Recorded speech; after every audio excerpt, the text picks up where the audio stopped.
Estudio de Fundamentos, 19 de abril de 2026. Ellos sí se lo aprendieron y hicieron su examen. Ok, Efesios, vamos a orar. Señor, te damos gracias porque nos permites estar aquí. Gracias por tu amor, gracias por tu misericordia, gracias por lo que tú haces cada día en nosotros y con nosotros, Señor. Gracias porque nos permites estar aquí y estar atentos un poco más a tu palabra, porque nos permites tratar de memorizar. Ayúdanos, Señor, a entender que esto no es tiempo perdido. Gracias por todo esto en el nombre de tu Hijo amado. Amén. Efesios capítulo 2. Hoy vamos a terminar básicamente el bloque sobre lo doctrinal. Lo único que me quise enfocar en este bloque fue básicamente en que ustedes tuvieran un mapa mental, el cual tratamos como de ir mirando a través de lo que Efesios capítulo 1 básicamente enseña. El mapa mental tiene que ver con 3 puntos importantes que quiero que no pierdan de vista nunca. Eso les va a ayudar mucho cuando estudien la Biblia, les va a ayudar mucho cuando escuchen cosas raras, les va a ayudar mucho en su mapa teológico mental. Vimos 3 puntos de ese mapita que es Dios, creación y hombre. ¿Sí te acuerdas de ese mapita? Dios, entendiendo a Dios como el ser eterno, ¿no? El que es completamente libre, el que es completamente necesario, el que no tiene principio, no tiene fin, el que es uno, ¿no? El que no hay otros dioses alrededor de él, el que creó los cielos y la tierra, el que es omnipotente, el que es omnisciente. Muy bien. Ok. Muy bien. El que es omnipotente, el que es omnisciente, el que de aquel que cuando hablamos y decimos la palabra Dios, comprendemos que es el único ser todopoderoso, ¿vale? Necesario absolutamente. Después tenemos la creación. Y entendimos que la creación, bueno, en la parte de Dios, en la teología cristiana, nosotros tenemos a Dios, pero lo entendemos como un Dios en 3 personas, ¿no? Y las 3 personas son Padre, Hijo y Espíritu Santo, que son eternos desde siempre es Padre, desde siempre es Hijo y desde siempre es Espíritu Santo. No hay cambio, no hay mutación en ellos. Es un solo Dios en 3 personas. No son 3 dioses, no es un Dios con 3 formas, es un solo Dios en 3 personas. Eso lo vamos a estudiar en algún otro momento. Y sí, en la clase, no aquí en Fundamentos, pero en otra clase podemos estudiar. Y vimos que la creación está completamente ligada por su esencia al creador. Porque ¿cuál es la esencia de la creación o qué es lo que hace completamente, sí, cuál es el ser más impresionante que tiene la creación? El hecho de que, de haber sido creada. ¿Qué significa eso? Que tiene un creador. Y entonces eso hace que la creación sea completamente dependiente. ¿Sí? Entonces, la creación puede dejar de ser, pero Dios nunca deja de ser. ¿Sí? Pero pongamos un ejemplo tonto para que se quede clara la dependencia de la creación. Si Dios desapareciese, por decirlo así, la creación, ¿qué va a pasar con la creación? Desaparece. ¿Por qué? Porque la creación es completamente dependiente de su creador. ¿Sí queda claro eso? Ahí entendimos lo horrible del pecado, ¿sí te acuerdas? Que ya cuando hablamos del hombre, hablamos de el hombre, entendiendo que Dios, que es, mejor dicho, creación, pero que también es una creación que especial que Dios hizo. ¿Por qué es una creación especial? Desde la forma de ser creados. ¿Te acuerdas cómo Dios hizo al hombre? Lo hizo a su imagen y semejanza. ¿Te acuerdas el relato que dice que Dios tomó, formó y luego cuando fue el hombre un ser viviente? Cuando sopló aliento de vida. ¿Te das cuenta? El hombre fue un ser viviente porque estaba frente a él, imagen y semejanza, ¿no? Frente a él, y Dios sopla en él aliento de vida. ¡Qué impresionante! Porque su soplo es lo que hace al hombre distinto de toda la creación. Dios no sopló aliento de vida en los perritos. Dios no sopló aliento de vida en los árboles. ¿Qué dice la Biblia con respecto a los perritos y los árboles, la creación? Que Dios dijo, hágase qué, y se hizo. Cosa distinta al hombre. Dios no dijo, hágase el hombre, y se hizo el hombre. No, Dios ¿qué hizo? Tomó de la tierra, formó y sopló en el hombre. ¿Te das cuenta de la diferencia? Por eso la vida del hombre y la vida del animal, aunque se asemejan en algunas cosas, son completamente distintas. ¿Sí? Porque una proviene de dónde? Del aliento de Dios, que es el hombre, y la otra proviene de dónde? Del hablar de Dios, que es la creación. ¿Sí? Y esto es muy importante, porque entonces el hombre tiene una característica muy diferente a los seres vivientes. ¿Y cuál es esa característica diferente que tiene el hombre a los seres vivientes? Que Dios creó al hombre para escucharle y obedecerle. Que Dios creó al hombre para que el hombre escuche a quién? A Dios y obedezca a Dios. Y entonces ahí estamos viendo nuestro mapita mental. Dios, creación y hombre. En tanto que el hombre está dentro de la creación, es un ser completamente dependiente de quién? Del creador. ¿El creador depende de la creación? La respuesta es no. La creación deja de ser, el creador sigue siendo. ¿Sí? Eso es dependencia. Pero, otra vez mi ejemplo tonto. Si Dios dejara de ser, ¿qué pasa con la creación? Deja de ser. Por eso la Biblia dice que Dios sustenta la creación. ¿Se te das cuenta de esto? Tú estás aquí por la gracia de Dios, porque Dios, por el puro afecto de su voluntad, quiere. ¿Sí? Entonces Dios hizo un plan desde el principio. ¿Y cuál fue el plan que vimos en Efesios capítulo 1? Que Dios, desde antes de la fundación del mundo, ¿cuál era el propósito por el cual creó al ser humano? Creó al hombre ¿para qué? Para que fuese santo y sin mancha delante de él. Y esto es lo más hermoso que dice después Pablo. ¿En quién? En Cristo Jesús. Desde antes de la creación del mundo, Dios ya había pensado cómo es que iba a ser la relación del hombre con Dios, con él. ¿Sí? Y Dios sabía que la relación del hombre con él iba a ser solamente ¿en quién? En el Hijo, en Cristo Jesús. El Hijo que es eterno desde siempre. ¿Te acuerdas? Dios es eterno, no tiene principio, no tiene fin. Y entonces, ¿qué pasa con lo que nos enseña el Evangelio? El hombre cayó porque la criatura quiso ser como Dios. ¿A través del influjo de quién? De Satanás. ¿Sí te acuerdas de esto? Eso es muy importante. El hombre obedece a Satanás y cuando obedece a Satanás es sacado del Edén, es expulsado. ¿Y eso qué significa? Que es entregado al señorío de quién?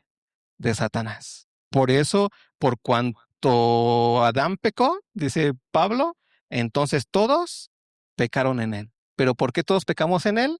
Porque todos después de Adán nacimos en dónde?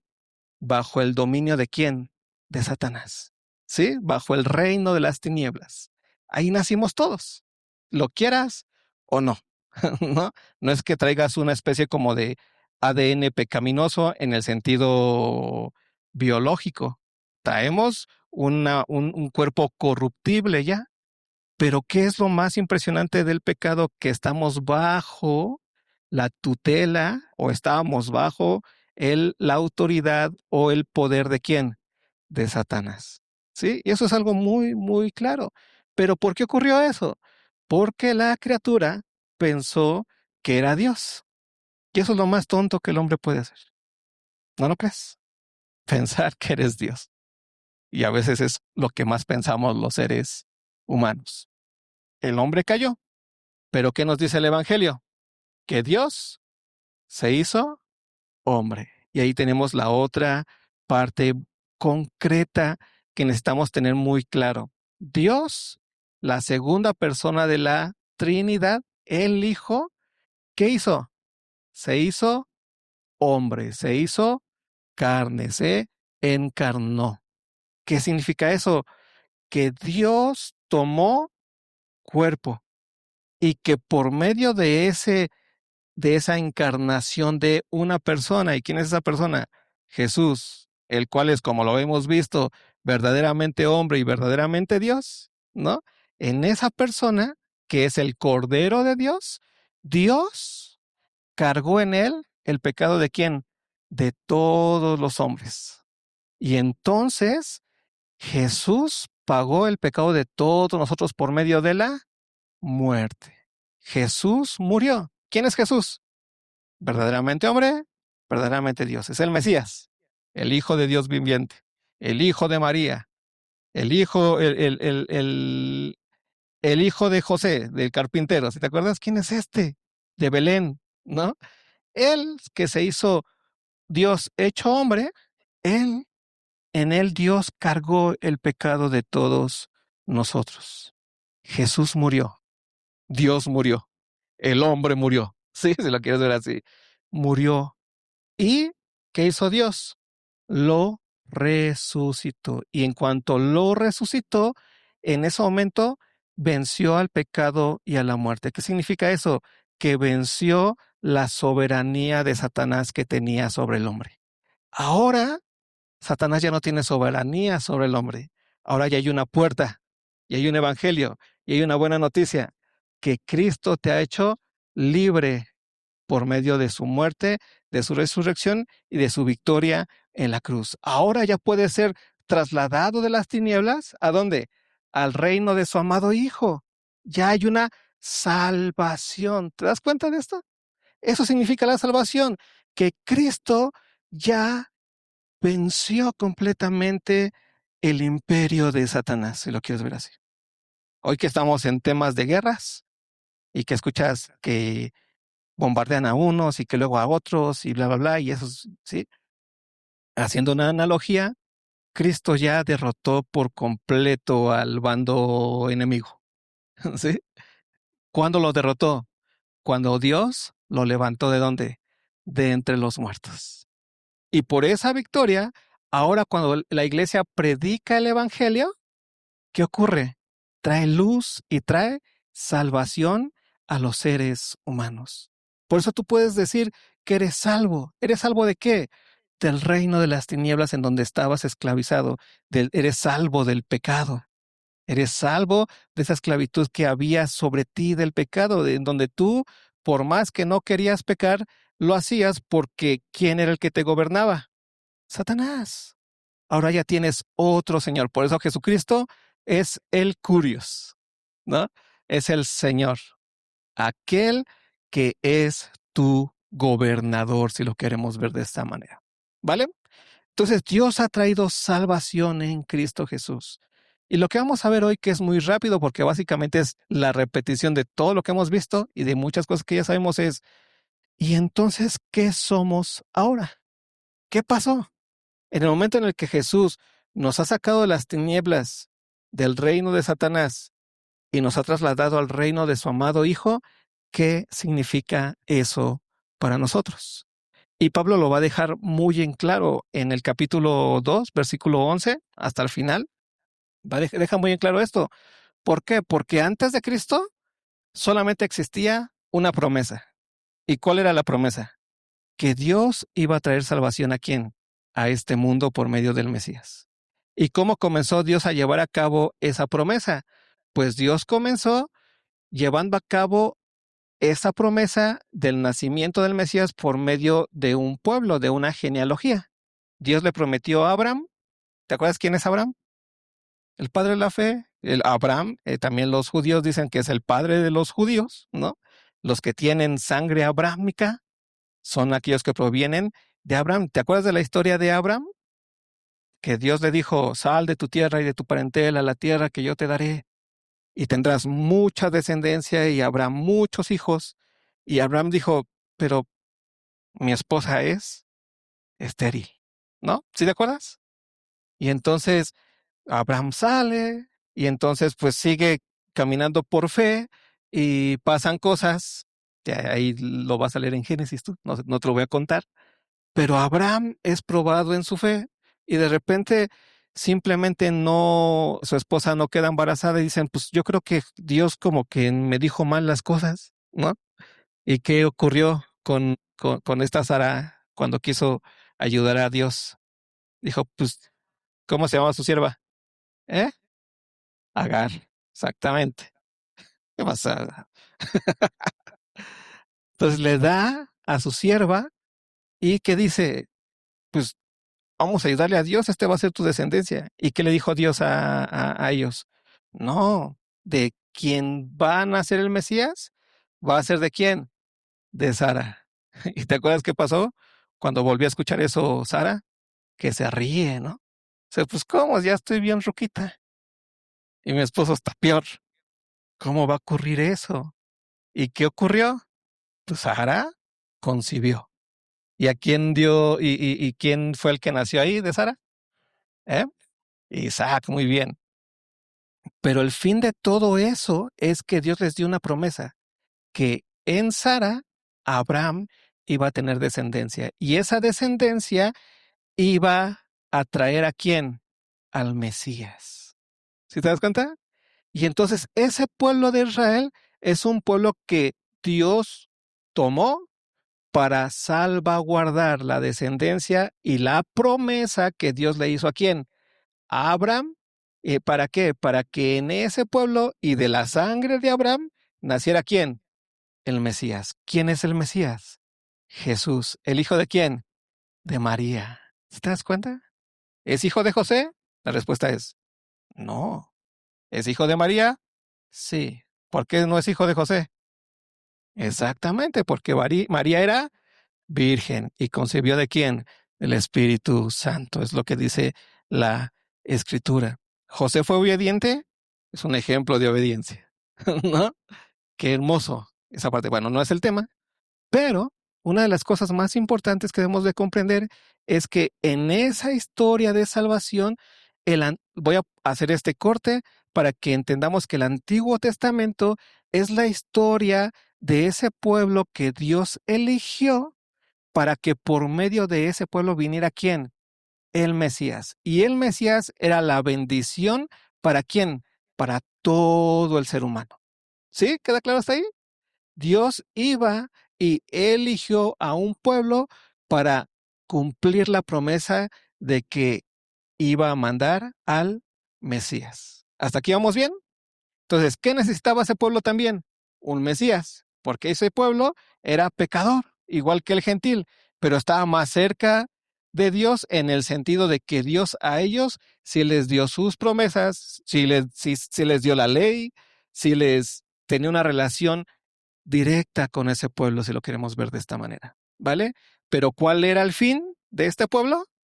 Que en él, de sus entrañas, lo podemos decir así, viniera quién? El Mesías. ¿Se cumplió esa promesa?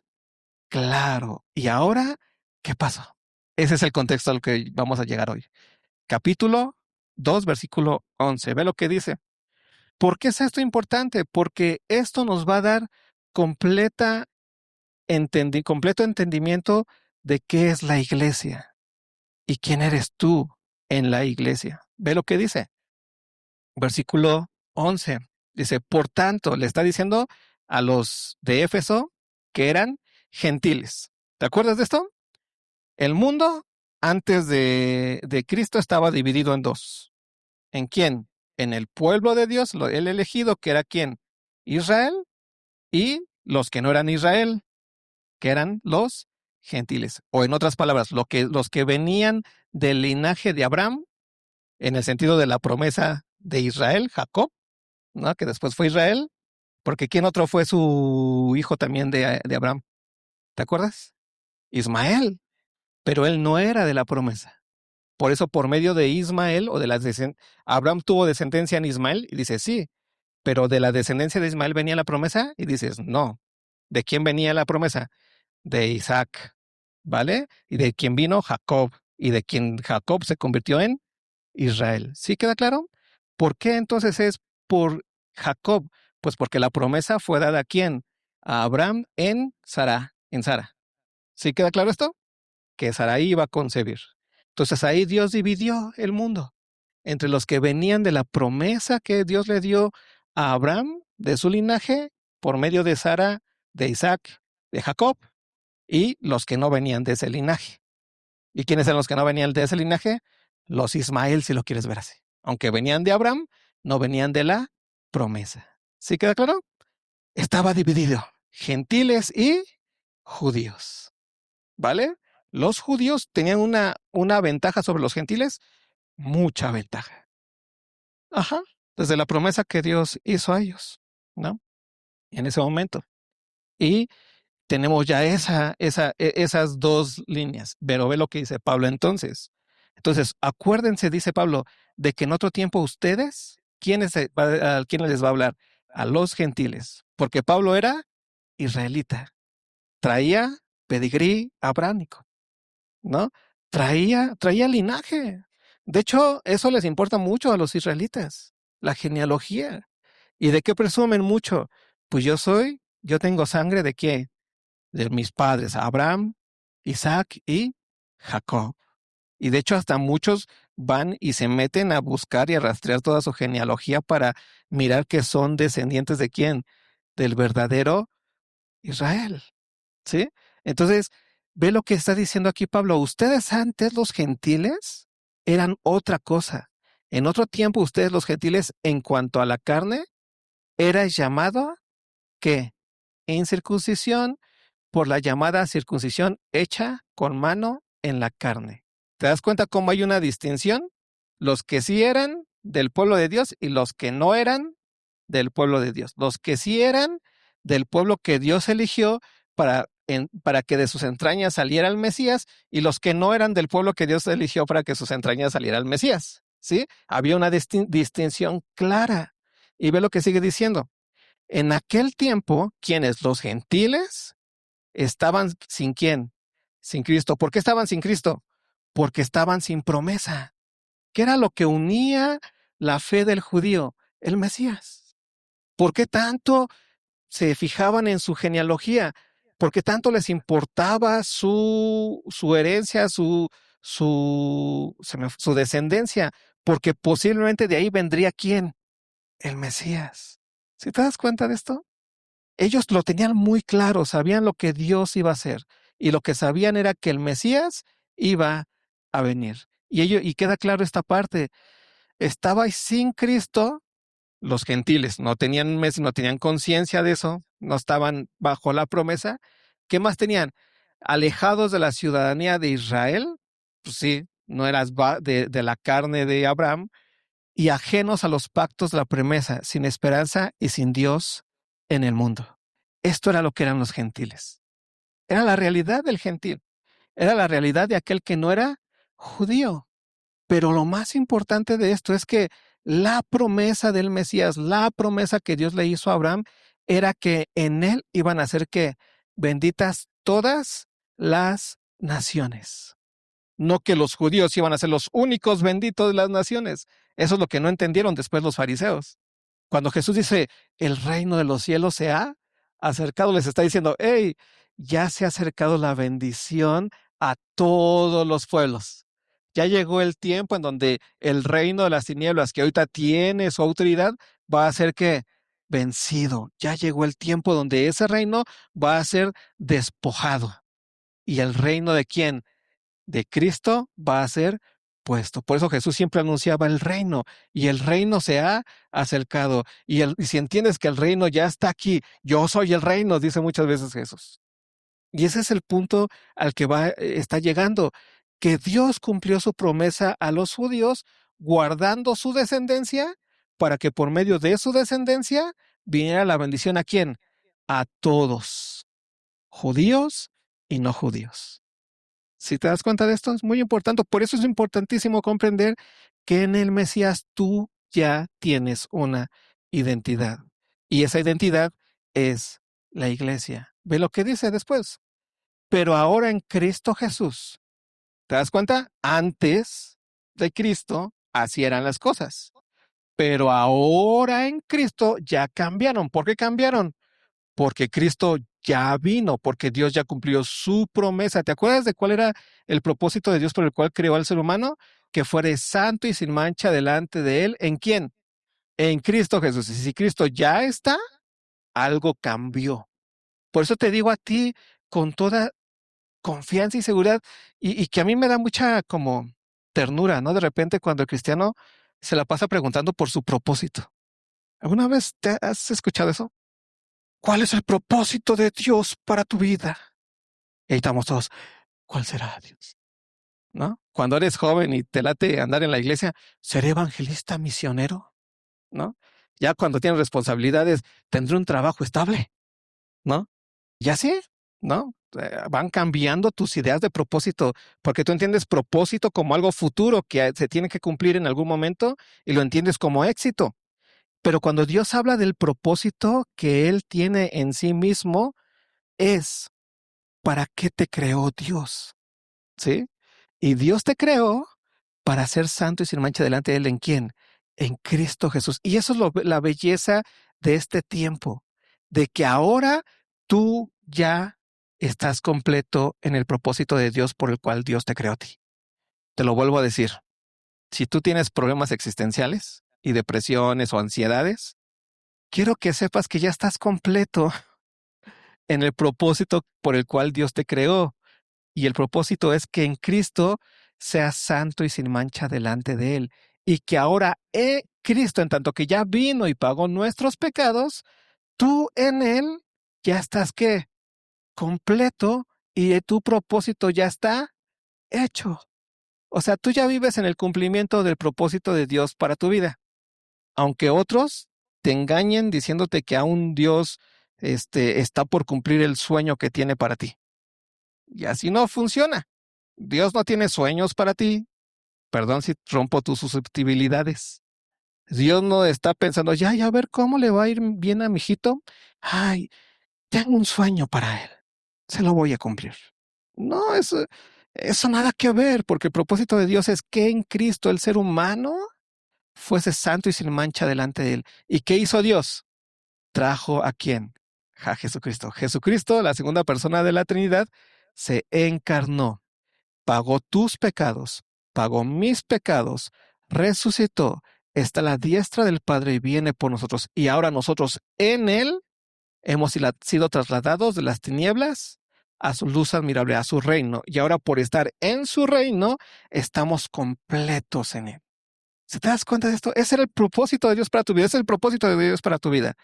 Que estés completo en Él. Esto es, que seas libre del pecado. Esto es, que fuiste trasladado de las tinieblas a su luz admirable por medio de la obra redentora de la persona de Cristo Jesús, el cual es verdaderamente hombre y verdaderamente Dios. Y esto es muy importante que te quede claro, porque ve lo que dice Pablo.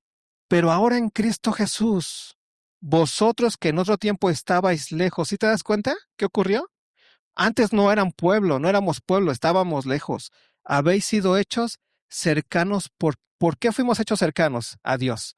Por la sangre de Cristo. Ve lo que sigue diciendo después. Porque Él es nuestra paz. ¿Quién es nuestra paz? Cuando está hablando de paz, está hablando de la paz entre gentiles y judíos. ¿Sí te acuerdas que tenían como sus roces? ¿No?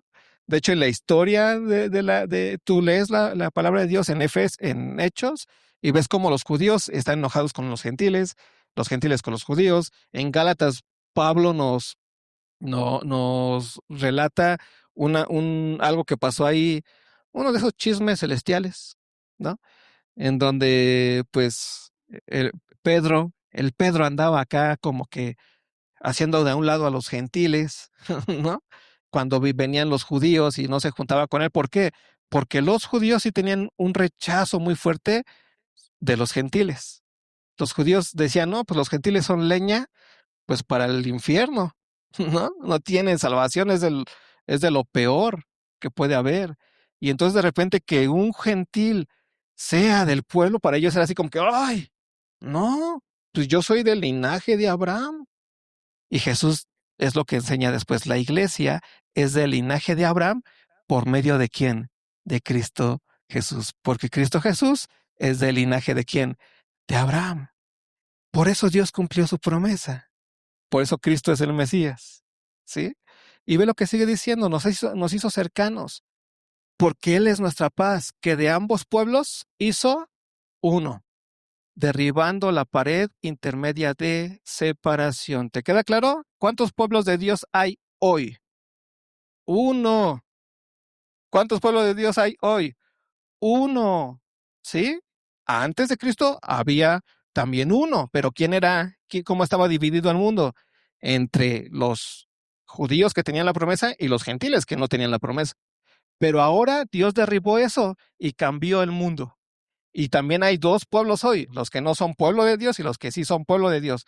Pero el pueblo de Dios son los que en Cristo, ya sean judíos o gentiles, han puesto su fe. Y los que no son pueblo de Dios hoy son los que, sean judíos o gentiles, no han creído en quién, en Cristo Jesús. ¿Te das cuenta? Por eso es muy importante que lo tengas claro. Y más ahorita en estos tiempos convulsos políticamente, en donde está por allá Israel, y donde dices, no, pero hay que apoyar a Israel porque Israel es el pueblo de Dios. ¿Qué dice la Escritura? ¿Israel es el pueblo de Dios? La respuesta es sí, pero otra vez, no el Estado de Israel. Sí es en tanto que Dios hizo de el pueblo de Dios, los israelitas, un solo pueblo junto con quién? Junto con los gentiles. Por eso el pueblo de Dios, para que no haya problemas, es la iglesia, en donde en esa iglesia hay israelitas, ¿no? Y hay gentiles. ¿Queda claro? Por eso el pueblo de Dios no es Israel en tanto estado y nación. El pueblo de Dios es ¿quién? La iglesia. Pero en la iglesia hay israelitas de cepa, porque han confiado en Cristo Jesús, y ellos son pueblo de Dios, y los injertados, diría Pablo después, que son los gentiles, que hemos confiado en quién, en Cristo Jesús. Pero esa nueva estructura es la estructura de la iglesia. Por eso es muy importante que tú lo entiendas. No hay dos pueblos, no hay dos iglesias, hay una sola iglesia en Cristo Jesús. Por eso Pablo lo deja muy claro aquí. Él hizo la paz, que de ambos pueblos hizo uno, derribando la pared intermedia de separación, aboliendo en su carne las enemistades, la ley de los mandamientos expresados en ordenanzas, para crear, y ve esto, para crear, ¿en dónde está creada la iglesia? Para crear en sí mismo. ¿Te das cuenta de esto? ¿De quién está hablando? De Cristo. Para crear en sí mismo, de los dos, un solo y nuevo hombre. ¿Te das cuenta de esto? El nuevo hombre. ¿Si has escuchado esto de que has nacido de nuevo y que eres un nuevo hombre? Cuando hablamos de nuevo hombre en la iglesia no estamos hablando de tu nuevo hombre en solitario, estamos hablando del nuevo hombre. El nuevo hombre es el pueblo de Dios, ese nuevo pueblo de Dios que es la iglesia. Por eso es el cuerpo de Cristo, ese nuevo hombre, en el cual tú, creyente gentil en Cristo, has sido puesto y has nacido de nuevo, y en el cual el creyente israelita, como Pablo, como Pedro, como Juan, que eran israelitas de cepa, creyeron en Cristo Jesús y fueron hechos iglesia, un solo y nuevo hombre. ¿Se te das cuenta? ¿Cambió? Sí, cambió diametralmente. Antes, el mundo estaba dividido entre judíos y gentiles. Ahora está dividido entre iglesia y no iglesia. ¿Sí queda claro? Entre iglesia que está en Cristo, iglesia de Cristo, porque en Él ha sido creada. Cristo es la materia prima de la iglesia, si lo quieres ver así, y los que no son iglesia, los que no están en quién, en Cristo Jesús. Por eso la iglesia es muy importante para nosotros. Por eso no existe el cristiano solo. Eso es lo más irreal, lo más sin sentido. Aquel que piensa que se puede edificar a sí mismo es alguien que no ha entendido el evangelio, porque el nuevo hombre es el nuevo pueblo, y el pueblo habla de muchos bajo la soberanía de uno. ¿Y quién es el soberano? ¿Quién es la cabeza de la iglesia? Cristo Jesús. Y eso es muy importante que quede claro. Y termina diciendo, un solo nuevo hombre haciendo la paz, y mediante la cruz reconciliar con Dios a ambos en un solo cuerpo, matando en ellas las enemistades y vino y anunció las buenas nuevas de paz a vosotros que estabais lejos. ¿Quién anunció las buenas nuevas de paz? Cristo Jesús. A los que estaban lejos, los gentiles, y ve lo que sigue diciendo, y a los que estaban cerca. ¿Quién estaban cerca? Los judíos. Pero los dos tuvieron que haber escuchado la buena nueva, ¿sí? Tuvieron que haber nacido de nuevo. ¿Te acuerdas cuando este Nicodemo va con Jesús, le dice, Rabí, ¿qué tengo que hacer para qué? No, no, no. ¿Cuándo va a venir el reino? O sea, sabe lo que le está preguntando Jesús. Y Jesús le dice, hey, el reino se trata de un nuevo nacimiento. Es necesario, Nicodemo, nacer de nuevo. ¿Y quién era Nicodemo? Un judío. ¿Qué tenía que hacer el judío? Creer también y nacer de nuevo en el nuevo hombre, que es quien, Cristo Jesús. Y lo mismo tenía que hacer el gentil, creer y entonces nacer de nuevo. ¿Sí? Por eso Dios en él quitó las enemistades y vino y anunció las buenas nuevas de paz a vosotros que estabais lejos y a los que estaban cerca, porque por medio de él los unos y los otros tenemos entrada por un mismo espíritu al Padre. ¿Te das cuenta? La iglesia es el lugar donde se encuentra el Espíritu Santo. Y ese lugar, no hay otro lugar en donde se encuentre ahí. No está en el Estado-nación de Israel. Los amamos y los queremos y oramos por ellos para que Dios se les revele, para que confíen en el Mesías, para que entiendan la verdad del Evangelio. Pero ahí no se encuentra el Espíritu. ¿En dónde se encuentra el Espíritu Santo? En la iglesia. ¿Sí? Ve lo que sigue diciendo después. Así que ya no sois extranjeros ni advenedizos, sino conciudadanos de los santos y miembros de la familia de Dios. La iglesia es eso. Somos familia de Dios. ¿Edificados sobre el fundamento de quién? De los apóstoles. ¿En dónde descansa la iglesia? En los apóstoles, en la doctrina de los apóstoles y profetas, siendo la principal piedra del ángulo Jesucristo mismo, en quien todo el edificio bien coordinado va creciendo para ser un templo santo en el Señor, en quien vosotros también sois juntamente edificados para morada de Dios en el Espíritu. Aquí deja claro Pablo que la iglesia tiene su fundamento, su roca en Cristo Jesús y en su palabra.